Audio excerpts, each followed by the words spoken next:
শ্রীবন্দক মহাবিহারের নাম শুনেছেন? শোনেননি তো? না, নালন্দার মতো আন্তর্জাতিক খ্যাতি এর কপালে জোটেনি, আর সেজন্যই বোধহয় এই বাংলার সর্বংসহা মাটি তাকে এতদিন সযত্নে লুকিয়ে রেখেছিল লোকচক্ষুর আড়ালে। 2004 সালে প্রথম যার আত্মপ্রকাশ, সেই মোগলমারি বা শ্রীবন্দক মহাবিহারের উদ্দেশ্যে একদিন বেরিয়ে পড়লাম আমার দ্বিচক্রচানে চেপে। সঙ্গী হলো আমারই অনুযোগ প্রতিম সহকর্মী শাহনওয়াজ।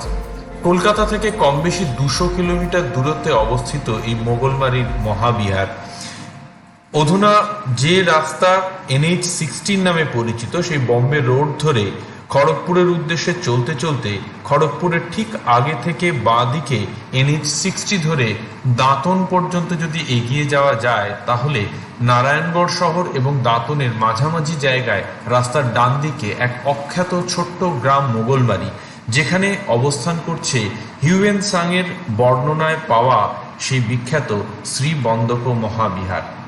চলুন আজ দেখে নেওয়া যাক সেই মহাবিহারের ইতিহাস।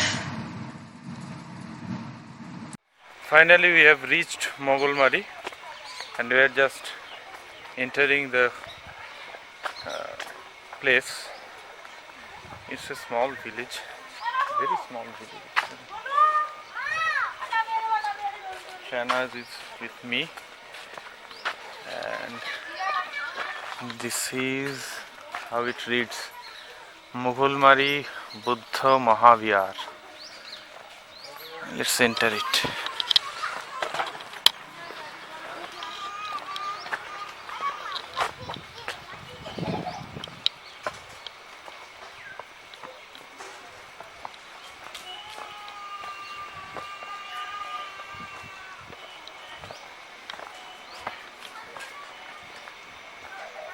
My primary expression is that this place is not very maintained. Okay, there are the ruins, you can see. কিভাবে যাবো রে ওখানে? ওই দিক দিয়ে চলো।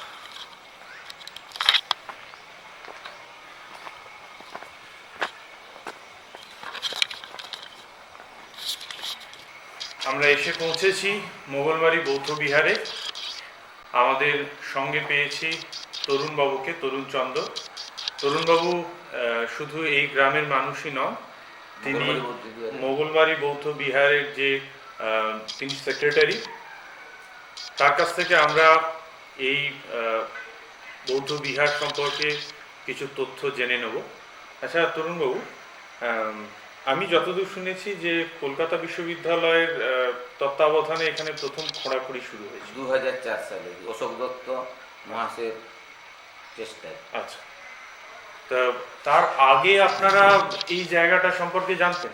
এই জায়গাটায় কোনো বৌদ্ধ বিহার ছিল বলে আমাদের কোনো মনে হয়নি, কারণ এই গ্রামটার নাম হচ্ছে মোগলমারি। যখন আকবরের সময় বাংলার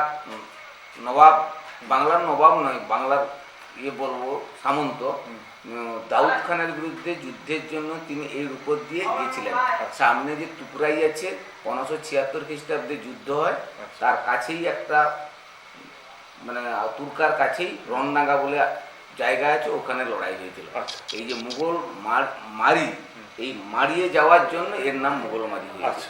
কিন্তু এতদিন পর্যন্ত এখানে যে বৌদ্ধ বিহার আছে এটা কেউই জানতে পারে না। এখানে দাঁতন হাই স্কুলের শিক্ষক ছিলেন নরেন বিশ্বাস, ওনার বিশেষ পরিচিত অশোক দত্ত মহাশয়। তো তিনি তাকে বলেন যে চলো একটা জায়গা দেখাবো। তিনি এসে এই ঢিপি দেখতে পান এবং তিনি ইটের নমুনা দেখতে পেয়ে বলেন না, এটা মিনিমাম 1500 বছর আগেকার হতে পারে। তারপরে তিনি তার ক্যালকাটা ইউনিভার্সিটির আর্কিওলজিক্যাল ডিপার্টমেন্ট থেকে ছেলেদেরকে এনে প্রথম খনন কার্য শুরু করে। তার মানে আপনারা এখানে আগে থেকে এই ইটের নমুনাগুলো বেরিয়ে আসছে অনেকে দেখেছেন। আমরা শুধু গ্রামের তো মানুষ এত শিক্ষিত নয়, গ্রামের মানুষ কিন্তু বারবার বহু জায়গার লোক এসছে, কিন্তু কেউ চিনতে পারেনি ইটের নমুনা দেখে যে এমনকি থাকতে পারে। এই যে দেখতে পাচ্ছেন ঢিপি ছিল বা ইটের নমুনা, এগুলো থেকে সাধারণত আমরা দেখি কি একটা লোক কথা ছড়িয়ে পড়ে, পিছনে কোনো গল্প তৈরি হয়, সেরকম কোনো গল্প তৈরি হয়নি। এই গ্রামের শুধু এই জায়গায় নেই, গ্রামের অর্ধেকটা এইরকম ইট দিয়ে তৈরি। মানে এই জায়গায় শুধু এই ঢিপিটুকু নয়, এটাই হচ্ছে মূল কেন্দ্র। মূল এর কেন্দ্র। পার্শ্ববর্তী মানে এই যে আমাদের ছড়িয়ে আছে আরো ছড়িয়ে অনেক আছে জায়গায়। অনেক জায়গায়। তাও মোটামুটি যদি ধরি কতটা জায়গা জুড়ে এটা ছড়িয়ে আছে বলে এটা ধরে রাখুন মিনিমাম 1/2 কিলোমিটার এলাকা আছে। 1/2 কিলোমিটার এরিয়া জুড়ে এরকম বিভিন্ন জায়গাতে ছড়িয়ে আছে, তাই তো? আচ্ছা, এই অশোক দত্ত মশাই তো 2004-এ প্রথম এলেন হ্যাঁ, এখানে, হ্যাঁ। তারপরে খনন পর শুরু হলো প্রতি বছর 2004-এ। খনন কার্য হতো এই ফেব্রুয়ারি মার্চ নাগাদ, 15 থেকে 20 দিন দিয়ে আবার মানে এগুলোকে ঢাকিয়ে দিয়ে যে গর্তগুলো হতো সেগুলোকে আবার ফিল আপ করে দিয়ে তিনি চলে যেতেন। আচ্ছা, তারপরে 2009-10-এর দিকে ওই সামনের দিকে দেওয়ালে নানা রকম জিনিস বেরোয়, তারপরে গভর্নমেন্ট এটার প্রতি নজর দেয় এবং অশোক দত্ত মহাশয়ের বিশেষ চেষ্টায় ক্লাস 8-এর ক্লাস 6-এর বইতে মোগলমারি বৌদ্ধ বিহারের আস্তে আস্তে নামটা ছড়িয়ে পড়তে থাকে, আমরা হ্যাঁ। বাইরের সমস্ত জায়গায়। তারপরে আবার খনন কার্য করতে করতে 2016 সালে এই 26শে জানুয়ারির কাছাকাছি সময়ে 97খানা মূর্তি বেরোয়, যেগুলো 97খানা এক জায়গায়, যেগুলো আমরা দেখতেও পাইনি সেক্রেটারি হিসেবে। পুরো ফোর্স দিয়ে ঘিরে নিয়ে আচ্ছা। সেই বৌদ্ধ মূর্তিগুলোকে গভর্নমেন্ট সেটা সরাসরি সেটা কি এই প্লেসেই, মানে ওই এই প্লেস জায়গায়? ওই মাঝখানটা সামনে একটা জায়গা। হ্যাঁ। আমরা পরে একবার গিয়ে দেখে আসবো হ্যাঁ। জায়গাগুলো কিরকম আছে। আর প্রথম দিকে যখন খনন কার্য হয়েছে তখন যে সমস্ত মূর্তি বা না, প্রথম দিকে কোনো মূর্তি কিছুই বেরোয়নি, পাওয়া যায় এইগুলো বেরিয়েছে। এইগুলোই সমস্ত। হ্যাঁ, বৌদ্ধ বিহার কথার অর্থ হচ্ছে এখানে শিক্ষা কেন্দ্র, এখানে কোনো ছিল না। তার ভিতরে আমরা একটা লকেট পেয়েছি সোনা, একটা মুদ্রা, যেগুলো নিয়ে চলে গেছে। আচ্ছা, আর এখানে কিছুই নেই। তো মিউজিয়াম হবার জন্য গভর্নমেন্ট চেষ্টা চালাচ্ছে, কিন্তু এই প্রতিষ্ঠানকে রক্ষা করার মতো গভর্নমেন্ট কোনো সুব্যবস্থা নিতে পারে না। আর এখানে মোটামুটি কত বছর, সব থেকে পুরনো সময়ের যদি ধরি, কবে থেকে এটার অস্তিত্ব ছিল বলে? যেটা অশোক দত্ত মহাশয়ের যেটা এতে যে শশাঙ্কের সময় থেকে। আচ্ছা, শশাঙ্কের সময় হ্যাঁ, থেকে হ্যাঁ। এটা সূচনা হয়। হ্যাঁ, শশাঙ্কের সময় এই বৌদ্ধ বিহারটি ধ্বংস হয়ে যায়। অনেকে তাকে বলেন শৈব, আবার অনেকে বলেন তাকে বৌদ্ধ বিদ্বেষ। আচ্ছা, তিনি বলছেন এটা 1500 বছর আগেকার। 1500 বছর আগে এটা ধ্বংস হয়ে গেছে, না এটার সূচনা হয়েছিল 1500 না, বছর আগে? 1500 না, ওটা শশাঙ্কের সময়। নালন্দার সমসাময়িক বলা হচ্ছে, গুপ্ত যুগে। গুপ্ত যুগে এটা শুরু হয়ে হ্যাঁ, গেছে। বলছেন নালন্দার থেকেও বড় বিহার, এটা মহাবিহার। তাই তো, মানে হ্যাঁ, আরো হ্যাঁ, অনেক এখানে হ্যাঁ। অনেক জায়গা পাওয়া যাবে। বিবরণের থেকে তাম্রলিপ্তের সঙ্গে এর একটা বিরাট হ্যাঁ, যোগ হ্যাঁ, ছিল। হ্যাঁ, আমি এই জায়গাটাতেই আসছিলাম যে হিউয়েন সাং এর রচনায় যে কয়েকটা বৌদ্ধ বিহারের কথা পাওয়া যায়, বিশেষ করে তিনি যেটা উল্লেখ করেছেন তাম্রলিপ্তকে কেন্দ্র করে বহু এই ধরনের বড় বড় যেমন বিহার ছিল। রক্তমৃত্তিকা মুর্শিদাবাদের, মৃত্তিকা বিহার মুর্শিদাবাদের ক্ষেত্রে আছে, এবং বেশ কিছু এখনো খুঁজে পাওয়া যায়নি, এমনকি মোগলমারিও এই এদের অন্তর্ভুক্ত ছিল যাদেরকে খুঁজে পাওয়া যায়নি, হ্যাঁ। যেটা পাওয়া গেল। হ্যাঁ। তো সেই সময়ের কিছু বইপত্রের কোনো না, নমুনা কোনো এগুলো বইপত্রে পাওয়া কিছুই যায়নি? পাওয়া যায় কোনো ধরনের না, ভগ্নাবশেষ না, বা কোনো এগুলো পাওয়া কিছু যায়নি। পাওয়া শুধু এই যেগুলো দেখছেন এই মিউজিয়ামের ভিতরে বিভিন্ন রকমের আপনার ওই টেরাকোটার কাজ বা আপনার ওই যে ইট আর বিভিন্ন রকম যে বেরিয়েছে ওইগুলোই যা পাওয়া গেছে।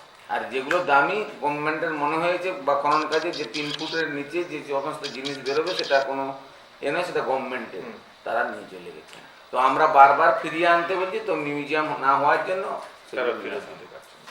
আর বৌদ্ধদের মধ্যে তো নানা বিভাগ ছিল। হ্যাঁ, তো এটা হিনজান মহাযান ওদের তো অনেক ভাগ ছিল। এটা কি কোনো বিশেষ সেরকম নিদর্শন পেয়েছেন যেটা কোনো তাদের না, কোনো সেরকম sector? কোনো নিদর্শন পাওয়া যায় হিনজান কি মহাযান এরকম কোনো নিদর্শন পাওয়া যায়। আচ্ছা, সমস্ত। আচ্ছা, আমরা কি একবার ভিতরটা দেখতে পারি? অবশ্যই। বেশ।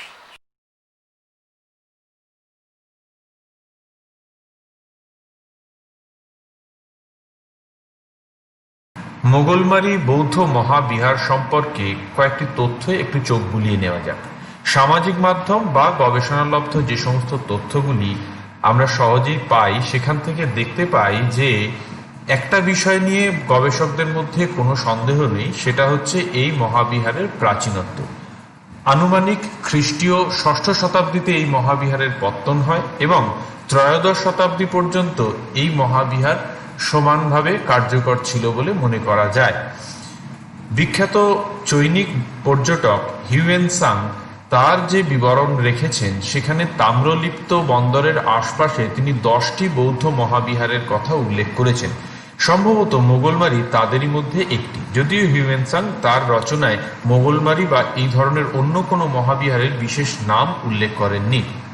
কলকাতা বিশ্ববিদ্যালয়ের বিশিষ্ট অধ্যাপক রজত সান্যালের মতে মোগলমারির যে ধ্বংসাবশেষ আবিষ্কার হয়েছে সেখানে একই কম্পাউন্ডের মধ্যে দুটি পৃথক পৃথক বৌদ্ধ বিহার অবস্থান করত, যার একটির নাম ছিল মুঘলাইকা বিহারিকা এবং অপরটির নাম ছিল যজ্ঞপিণ্ডিকা Mahavihara.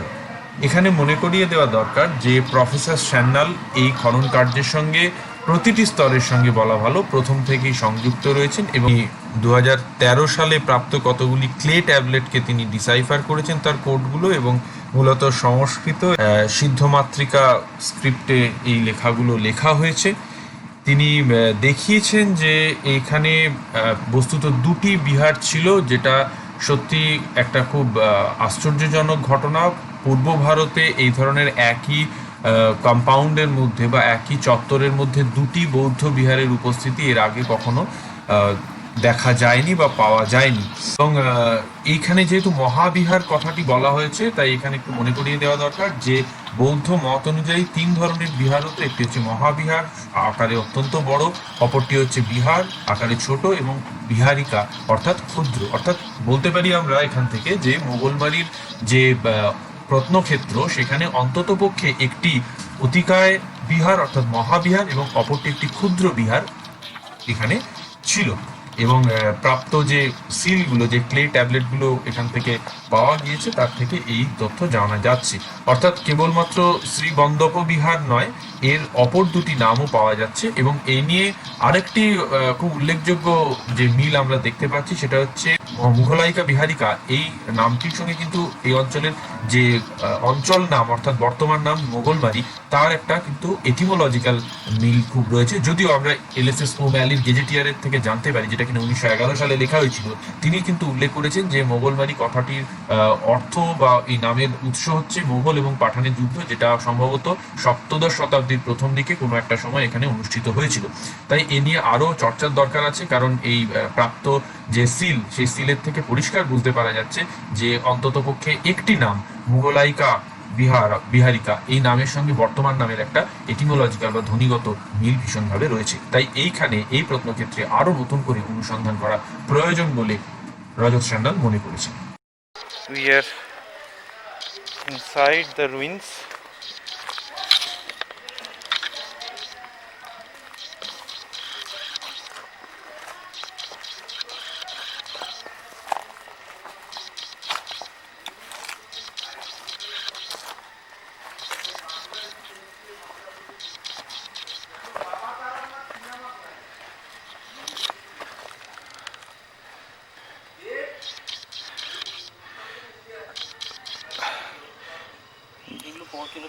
Is it recent or? আমার কিন্তু মনে হচ্ছে এটা রিসেন্ট নয়, কারণ এর যে জিনিসটা, এটা this is not ordinary plaster. তাই মনে হচ্ছে তোরা রিসেন্ট নয়। Experts may confirm that, but these are not ordinary plasters of nowadays. Most probably this is the plinth level of the structure, and the superstructure is now gone. এখনকার নয়, এখনকার নয়। No.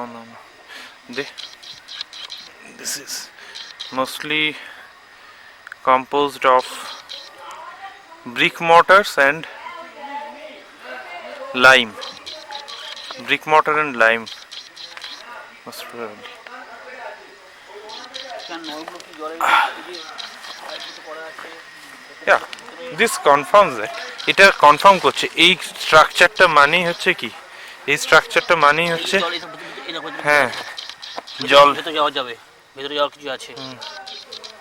এটা জল যাওয়ার মতো ড্রেনেজ সিস্টেম। সুন্দর।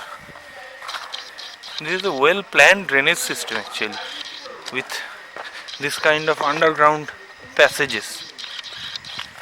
মানে এই বৌদ্ধ বিহারের মধ্যে দিয়ে জলের underground একদম sanitation pipes or something like that. এবং সেটা বাইরে চলে যাচ্ছে।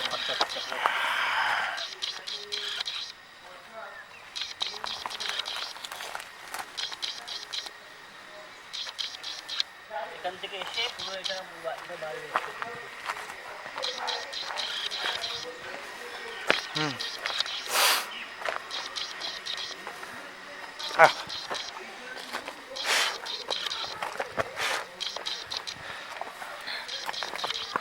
এই যে কার্ভড পার্টগুলো, তাই না?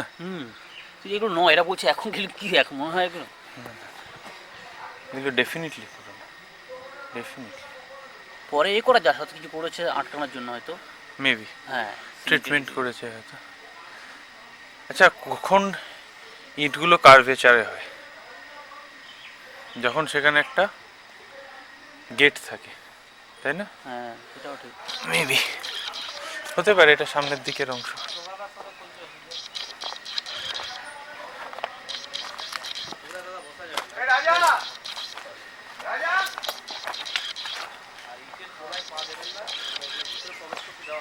ও আচ্ছা আচ্ছা। আচ্ছা এটা প্লাস্টিক দিয়ে বন্ধ হয়ে গেল।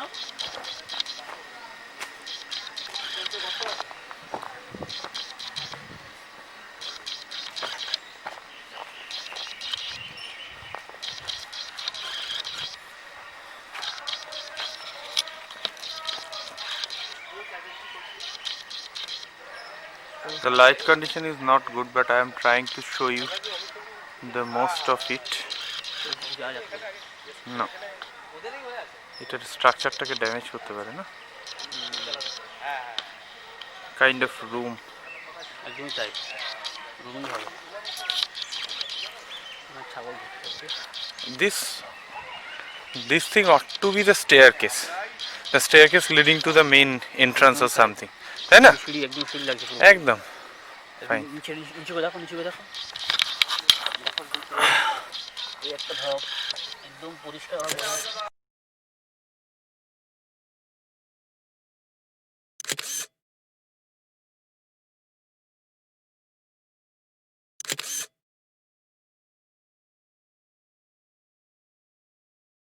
খুলে দিল, আচ্ছা। কন্টিনিউ কাজ করলো।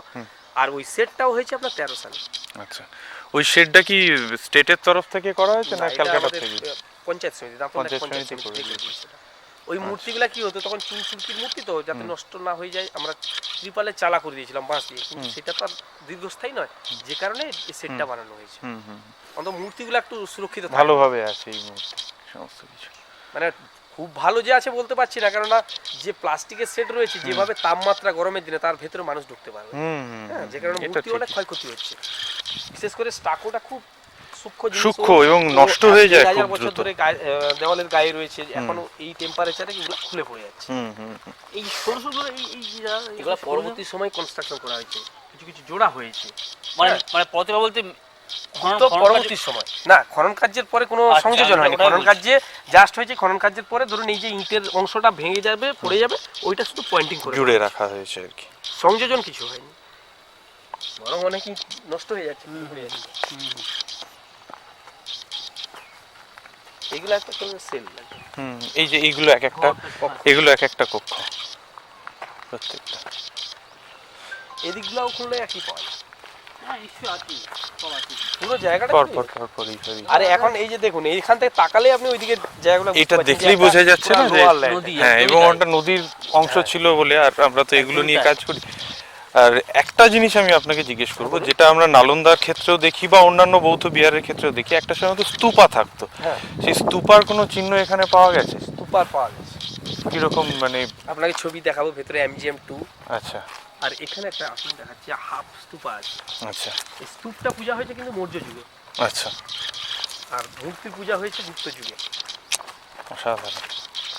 এইখানে একটা স্তূপের অংশ রয়েছে, এই আরেকটা যে ভেতরে রয়েছে। এই রাউন্ডটা না? হ্যাঁ, আর একটা এই সামনে। ভেতরে রয়েছে, ওই বেদিটা ঠিক পরে রয়েছে, হুম। ওটা একটু ভালো আছে। এটা হচ্ছে অর্ধচন্দ্রাকৃতি রয়েছে, এটা পুরো স্তূপের মতন ছিল। আর যেগুলা পরবর্তী দেখতে পাচ্ছি, এখানটা আপনি একটা জিনিস দেখুন, একদম পুরো পরিষ্কার বুঝতে পারবেন যে এটা পরবর্তী কাজ হয়েছে। এই যে মাটির অংশ দেখতে পাচ্ছি আমরা, তারপর থেকে এটা এখান থেকে থার্ড ফেজ তৈরি হয়েছে, মানে গুপ্ত পরবর্তী সময় যেটা নির্মাণ হয়েছে।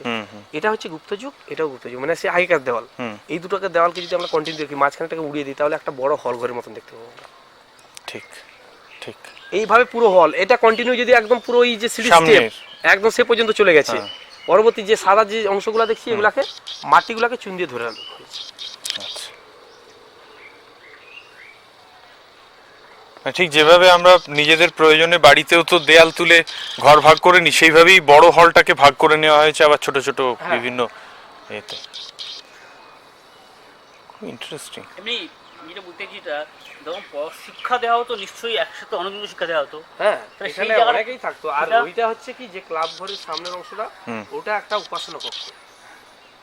আচ্ছা, ওটা পুরো একটা এর উপরে হয়ে গেছে, মানে ওই প্লেসের ওপরেই হয়েছে এবং সেখানে এবং ওটা আপনার চারদিক থেকে সমস্ত দেওয়াল এখানে ঢুকছে। তার মানে হয়তো ওর নিচে একটা বড় জায়গা রয়েছে যে জায়গাটা হয়তো আরো অনেক কিছু অপেক্ষা হ্যাঁ করছে। অনেক কিছু অপেক্ষা করে রয়েছে। ঠিকই। এই যে ধরুন 95 খানে যে মূর্তি পাওয়া গেছে, এই যে হ্যাঁ। এল প্যাটার্ন আমরা দেখছি না, হ্যাঁ। এই জায়গাটায় 5 ফিট নিচে। আবার একই জায়গায় ইউনিভার্সিটি খনন করেছিল, হাত দুয়েক ডিফারেন্স। হুম। ওরা খনন করেছে, ওরা পায়নি। কিন্তু লাখ স্টেট আর্কিওলজি যিনি দায়িত্বে ছিলেন প্রকাশ রঞ্জন মাইতি, উনার নেতৃত্বে যখন কাজ হোক তখন কিন্তু একই দিনে 95 খানা ব্রোঞ্জ আবার কি মাটির দিয়ে চাপা দেওয়া হতো? আবার আচ্ছা জুড়ে দেওয়া হতো। আবার ফিল আপ করে দেওয়া হয়েছে, নাহলে এই স্ট্রাকচারটা খুলে পড়ে যাবে। আচ্ছা, এই সামনের আর অংশটা হচ্ছে কি নিয়ে প্রত্যেকবারে এটা কতটা নামার পরে পাওয়া গেল? এটা প্রায় 15 ফুট। 15 ফুট নিচে পাওয়া যাচ্ছে। একটা জিনিস দেখুন, এটা হচ্ছে কি ধীরে ধীরে ধীরে সমস্ত খনন করে পুরো টোটাল একটা প্ল্যান তৈরি হয়ে যাচ্ছে। হুম। নেক্সট যখন খনন হবে তখন কিন্তু আর এত দেরি হবে না। ওরা জানে এই জায়গাটায় খনন করা হয়েছিল, মাটি ফিলাপ আছে, দুমদাম করে কাটতে পারবে। কিন্তু এখানটায় দুমদাম করে কাটতে পারবে না। না, এটা করা হয়নি। এটা কাজ হয়নি, এটাকে স্লোলি স্লোলি কাজ করতে হবে, তারপরে তো একটা জিনিস বেরিয়ে আসছে। তাহলে এইটুকু ঢেলার মধ্যে গোল্ড কয়েন, আর বের করা তার প্রচুর অনেক কষ্ট। কিছু আছে, প্রত্যেকটা ধুলো মূল্যবান এখানে। তার অনেক কিছু আছে এখানে, আর অনেক কিছু আছে, অবশ্যই কারণ আছে। শুধু এইটুকু খনন করা হয়েছে। এবং এই যে করা এই যে হয়নি এখন। স্ট্রাকচারটা রয়েছে এটা অবভিয়াসলি এটা কন্টিনিউ Continue করবে। থাকবে, হ্যাঁ। এ তো এক জায়গায় হয়ে না, থেমে না, না। যাবে না। এটা ধরুন এই যে আপনাকে দেখালাম যেমন আউটার ওয়াল, ওটা কন্টিনিউ যেমন ছিল, যে জায়গায় নেই নষ্ট হয়ে গেছে, যেটুকু পাওয়া গেছে এটাও এখানে পাওয়া যাচ্ছে। এটা হয়তো নাও পাওয়া যেতে পারে, কিন্তু ওটা মিলবে। যেখানে আপনি বললেন না কালো ত্রিপল দেওয়া আছে কেন, ওখানেও সেম হচ্ছে, ওটা টান নিয়েছে, সেদিক থেকে একটা টান নিয়েছে কুলুঙ্গির মতন, এদিক থেকে একটা টান নিয়েছে, ওর ওয়ালে নিয়ে ওখান থেকে আসবে। এবং সাধারণত কি হয়, মূর্তির স্কাল্পচার কোথায় করা হবে, যে জায়গাটা খুব ইম্পর্টেন্ট, ইম্পর্টেন্ট। এবং প্রদক্ষিণ পথও রয়েছে, তাই তো? ভিক্ষুরা বিশেষ করে এই যে মনেস্ট্রির চারদিকে ফলে প্রদক্ষিণ সেটা হঠাৎ পথ- করে একটা জায়গা হয়ে থেমে না, যেতে না, পারে না হবে না। কখনোই। এটা শুধু যখন কলকাতা বিশ্ববিদ্যালয় লাস্ট 2012 কাজ করে, সেই বছর ওদের ফান্ড কম, দ্বিতীয় পর্যায়ে দাঁতুন ভট্টর কলেজ টাকা মনসুর করেছিল, এবং দ্বিতীয় পর্যায়ে ডক্টর দত্ত তীব্র গরমে মার্চ এপ্রিল মাসেও কাজ হয়েছে, এবং সেই গরম উনি আর সহ্য করতে পারেননি মনে হয়। এখান থেকে যাওয়ার কিছুদিন পরে উনি 31শে জুলাই আচ্ছা, মারা যান, যার ফলে এটা অভিভাবকহীন হয়ে যাবে একদিন। তারপরে রাজ্য সরকার নেয়, রাজ্য সরকার যিনি দায়িত্বে এসেছিলেন, যারা আমাদের নিয়োগ করেছিলেন অমর রায়, উনিও 1 বছর কাজের পরে উনিও দুর্ভাগ্যবশত উনিও মারা যান হৃদরোগে আক্রান্ত হয়ে। তারপরে যিনি দায়িত্বে আছেন বর্তমান প্রকাশ রঞ্জন মাইতি, উনার প্রকাশ নেতৃত্বে মাইতি? কাজ হয়েছিল। প্রকাশ মাইতি। প্রকাশ নাম মাইতি, শুনেছিলাম। কাঁথি উনার বাড়ি। তো এখন অপেক্ষা হচ্ছে যখন রাজ্য সরকার নিয়ে পুরো আবার পুরো টোটাল জায়গাটাকে যদি খনন করে, তখন একটা প্রকৃত ইতিহাস আরো বেরিয়ে আসবে। তো মানুষ মোগলবাড়ি নিয়ে এখন প্রত্যেকেই আগ্রহী। এত প্রাচীন সভ্যতা নিদর্শন পাওয়া গেছে, যেটা নালন্দা সারনাথের সমসাময়িক। এবং এর মাধ্যমে সত্যি বলতে কি বাংলার দক্ষিণ অংশের যে ইতিহাস, সেই ইতিহাসকে নতুন করে রচনা করার সময় এসছে। হ্যাঁ, কারণ একটা সময় মনে করা হতো যে এই সমস্ত জায়গা আসলে অনেক পরে অর্বাচীন, মানে অনেক পরবর্তী সময়ে মানুষ এখানে বসতি করেছে, কিন্তু এই মোগলবাড়ির মতো যে নিদর্শনগুলো সেটা প্রমাণ করে দিচ্ছে যে এটা আরো বহু আগে থেকে এখানে প্রাচীন মানুষের। ইতিহাস আরো জানা যায়। এবং দেখুন একটা জায়গায় তো হঠাৎ করে একটা উন্নত বিহার তৈরি হয়ে যায় না, সেখানে একটা দীর্ঘকালীন ইতিহাস থাকতে হবে, একটা সংস্কৃতি থাকতে হবে। সেই সংস্কৃতিপূর্ণ জায়গাতেই তৈরি হয় একটা এরকম ধরনের বিহার যার মাপ এত বড়। এবং শুধু তাই না, এই যে জায়গাটা এটা নিশ্চয়ই বহির্বিশ্বের সঙ্গে অন্যান্য জায়গায় যেখানে বৌদ্ধিজম ছিল তার সঙ্গে সংযুক্ত ছিল, একদমই তা তাই। না হলে এত বড় একটা বিহার তৈরি হতে পারে না, যার বিবরণ বাইরের এই পৃথিবীর লেখাতেও পাওয়া যাচ্ছে তৎকালীন। ফলে এটা একটা জিনিস পরিষ্কারভাবে আস্তে আস্তে প্রমাণিত হবে যত এগুলো খনন কার্য চলতে থাকবে, যে এই জায়গার ইতিহাসটা সম্পূর্ণ অন্যরকম, যা আমরা আজকে ভাবি তার তুলনায় অনেকটাই অন্যরকম যেখানে গোল্ড কয়েন পাওয়া পাওয়া যাচ্ছে। রাজা সমাচার দেবের সময়কার। এবং 1-2 বছরের তো নয়, বিষয়টা শত শত বছর ধরে যেটা থাকতে এই চলেছে। পাথরগুলো কেন অন্য যদি পাথর দেখছি না, ওই জায়গাটা পাথর কেন? পাথর ওইরকম বিভিন্ন জায়গায় আছে, শুধু এই জায়গাটা নয়, মানে সেগুলো থেকে খুলে পড়েছে। যেমন আমরা যে আচ্ছা, ক্লাবের উপরে সামনে গেছে যে বলছেন। সামনে থেকে যে দুটো স্তম্ভের মতন দেখছি, ওটা আরেকটু সেদিকে ছিল। আচ্ছা, এগুলো হয়তো কোনো মানে পিলার হিসাবে ব্যবহার করতে পারে।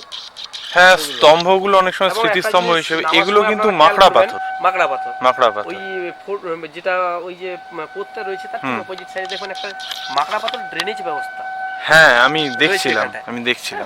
মাকড়া পাথরের ড্রেনেজ ব্যবস্থা, ওটা হচ্ছে থার্ড ফেজে জল নিকাশি ব্যবস্থা তারা করেছে। এখানে বৌদ্ধরা আসছে এখন থেকে দেওয়া। আমি এই কারণেই আপনাকে তখন জিজ্ঞেস করছিলাম যে ওই মাইকা সিস্টের ওপরে কাজ, কারণ কতটা পাথর ব্যবহার হচ্ছে তার থেকে একটা জিনিস পরিষ্কার, দেখুন এই পাথরগুলোর উৎস এখানে নয়, না, বিহার থেকে এটা এসছে দূরবর্তী সাথে, তার মানে এই পাথরকে বয়ে আনা তো একটা চারটিখানি ব্যাপার নয়, তাহলে একটা উপযুক্ত পথ ছিল, হয় নদী পথে এসছে নয় স্থলপথে কোনো না ভাবে সেই সংযোগটা ছিল। আর যে কোনো এই ধরনের জায়গার ক্ষেত্রে সংযোগ পথটা খুঁজে পাওয়াটা ভীষণ জরুরি। অবশ্যই আগে তো যোগাযোগের মাধ্যম দেখবে, কেননা এত বড় বিহার, বাইরে থেকে লোক আসবে বা বাণিজ্যিক কেন্দ্র হিসেবে এটাকে গড়ে উঠেছে। বিশেষ করে কি হবে, যেমন তাম্রলিপ্ত বন্দর একটা নদীকে কেন্দ্র করে গড়ে উঠেছে, সমুদ্র কাছাকাছি রয়েছে। আমাদের এই বিহারটাও হচ্ছে কি বঙ্গোপসাগর থেকে যদি আসে বিহারে যেতে, প্রথমে কিন্তু এরা স্টে করবে এখানটায়, এই বিহারে। এবং এখান থেকে বঙ্গোপসাগর থেকে মোগলবাড়ি বৌদ্ধ বিহার আসবে, এখান থেকে আবার সুবর্ণরেখা নদী ধরে বিহারে তারা যেতে পারে উত্তর ভারত পর্যন্ত। সেরকম মাধ্যম হিসেবে একটা কথা আপনাকে জিজ্ঞেস করতে আমার ইচ্ছা করছে, সেটা হচ্ছে যে আমরা যেমন জৈনিজমের ক্ষেত্রে দেখেছি যে জৈনিজমটা পুরোপুরি হচ্ছে যারা ব্যবসায়ী সম্প্রদায় তাদের হাত ধরে বেরিয়েছে, যার ফলে আপনি এখন পুরুলিয়াতেও যদি যান, পুরুলিয়াতে যে জৈন ধ্বংসাবশেষগুলো রয়েছে সব হচ্ছে নদীপথ দামোদরের পাশাপাশি। সুবর্ণরেখার পাশেও বহু জৈন এরকম ধ্বংসাবশেষ দেখা যায়। পরবর্তীকালে আমাদের বাংলার ইতিহাসে যেটা আমরা দেখি যে জৈন ধর্মকে আস্তে আস্তে বৌদ্ধিজম তাকে সুপারসিড করে এগিয়ে আসছে, সেই জায়গাগুলো বৌদ্ধিজম এসছে। তা এই জায়গাতে দুটো জিনিস, এক হচ্ছে আপনারা কেবলমাত্র বৌদ্ধ বিহারেরই সন্ধান পেয়েছেন নাকি জৈন কালচারের কোনো পাওয়া যায়নি এখনো পর্যন্ত? পাওয়া যায়নি। তো একটা জিনিস হচ্ছে ডিবেট হয়েছিল যখন 2009-10 সালে 12-তে কলকাতা বিশ্ববিদ্যালয়ের আরেকজন professor doctor TKD Tapan Kumar Das, আচ্ছা, উনি বলেছিলেন যে এটা জৈন বিহার, উনি বলেছিলেন যে মূর্তিটা পাওয়া গেছিল। কিন্তু সেটা পরবর্তী সময় যখন 2016-তে ওটা প্রমাণ হলো যে এটা জৈন বিহার নয়, এটা বৌদ্ধ বিহার। কারণ প্রায় 95খানা বৌদ্ধ মূর্তির মধ্যে প্রায় 60% হচ্ছে বুদ্ধের মূর্তি এবং ধ্যানরত অবস্থায়, এবং বুদ্ধের বাণীও লেখা রয়েছে তাতে। সেই কারণে এটা জৈন বিহারের ভেরি ইন্টারেস্টিং। মানে আর এখানে ধরুন ব্যবসা সংক্রান্ত মানে প্রতিটা, যেটা আমি দিয়ে শুরু করেছিলাম যে জৈনিজমের প্রত্যেকটা ক্ষেত্রে আমরা দেখেছি যে শ্রেষ্ঠী বা ব্যবসায়ীদের কিছু না কিছু নিদর্শন পাওয়া গেছে। তো এক্ষেত্রে এই জায়গাতে কি এই ধরনের কোনো নিদর্শন পাওয়া গেছে? ধরুন কেন এটা গুরুত্বপূর্ণ যে এই স্থানের সঙ্গে পার্শ্ববর্তী যে বিহার বা পার্শ্ববর্তী যে স্থানগুলো তাদের কি ধরনের সম্পর্ক ছিল তার প্রমাণটা এখান থেকে পাওয়া যায়। যে ধরনের মুদ্রা, যে ধরনের মোহর, শিলমোহর, এই ইত্যাদি। শিলমোহর পাওয়া গেছিল, তাতে এক বণিকের নাম উল্লেখ ছিল, আচ্ছা, শ্রী বর্ম বলে। ওটা খুব পাঠোদ্ধার হয়েছে। যে লিপিটা আমাদের এই মোগলবাড়ি খনন কার্যের পিছনে তার অশেষ ভূমিকা রয়েছে, কেননা ওই লিপিটা পেয়েছিলেন আমাদের জনৈক গ্রামের নাগরিক, উনি ডক্টর বঙ্কিমচন্দ্র রায় জানা। উনি পেয়েছিলেন যখন এই ক্লাব ঘর তৈরি করতে যান, সেই সময় কিন্তু এটা পেয়েছিলেন উনি, বঙ্কিমচন্দ্র জানা। তো সেটাকে উনি রেখেছিলেন। যখন ডক্টর দত্ত 96 সালে এখানে আসেন ভিজিটে, ওনাকে ওই লিপি এবং কিছু মূর্তির ভাঙা অংশ দেখানো হয়, যেগুলো এই ক্লাব ঘর তৈরি করতে গিয়ে ওনারা পেয়েছিলেন। তো সেটা কি এখনো আছে না ওনার কাছে ব্যক্তিগত সংগ্রহেতে রয়েছে? ব্যক্তিগত সংগ্রহে উনি, এবং সেটা আমাদের স্থায়ী মিউজিয়াম হলে অবশ্যই সেখানে দেবেন। এটা তো তখন করাই হতো যে কোনো জায়গায় কনস্ট্রাকশন করার সময় উঁচু করে নিয়ে তার উপরে করা না, এটা করার পিছনে একটা কারণও হয়, যেগুলো আমাদের গ্রামাঞ্চলে হয়। ধরুন বন্যাতে বা ভূমিকম্পে আমাদের কোনো বাড়ি ক্ষয়ক্ষতি হয়েছে, তখন আমরা পুরনো বাড়িটাকে ভেঙে তার উপরেই আবার নতুন করি, যাতে আর পরবর্তী জল না ঢুকতে পারে, উঁচু হতে থাকে, ক্রমশ উঁচু হতে থাকে ভিটেটা। এটাও নিশ্চয়ই কোনো এক সময় যদি প্লাবিত হয়েছিল, দেখা জিনিসটা এভাবে নেই, দেখা দেখুন একদম বোঝা যাচ্ছে যে এদিকে যে সুবর্ণরেখা নদীটা ছিল সেটা এক নজরে দেখলে বোঝা যাচ্ছে। প্রচলিত নাম রয়েছে, যেমন এই জায়গাগুলোর সামনের জায়গার নাম হচ্ছে জাহাজ ডুবে। অনেক সময় নিশ্চয়ই জাহাজ ডুবে ছিল, নিশ্চয়ই। এই সুবর্ণরেখা নদীর নাব্যতা অনেক বেশি ছিল, যে কারণে এই পথ দিয়ে জাহাজ, সুবর্ণরেখা দিয়ে তো বহুদূর পর্যন্ত বাণিজ্য হতো সেই সময়। আপনি বিহারের রাঁচি পেরিয়ে গেছে। কিছু কৌতূহল, কিছু প্রশ্ন আর অনেকখানি বিস্ময় বুকে চেপে ফিরে চললাম নিজ নিকেতনে। ইতিহাসের যে সমস্ত পাতাগুলি এখনো উল্টানো হয়নি তার প্রতি মানুষের যে দুর্বার আকর্ষণ, সেই আকর্ষণেই আবার ফিরে আসার বাসনা রাখলাম এই মোগলবাড়ির বুকে। যদি আসি আপনাদেরকে আবার দেখাবো, সঙ্গে নিয়ে আসবো। ততক্ষণের জন্য বিদায় নিচ্ছি। সুস্থ থাকুন, ভালো থাকুন। চক্রবাকের তরফ থেকে সকলকে নমস্কার।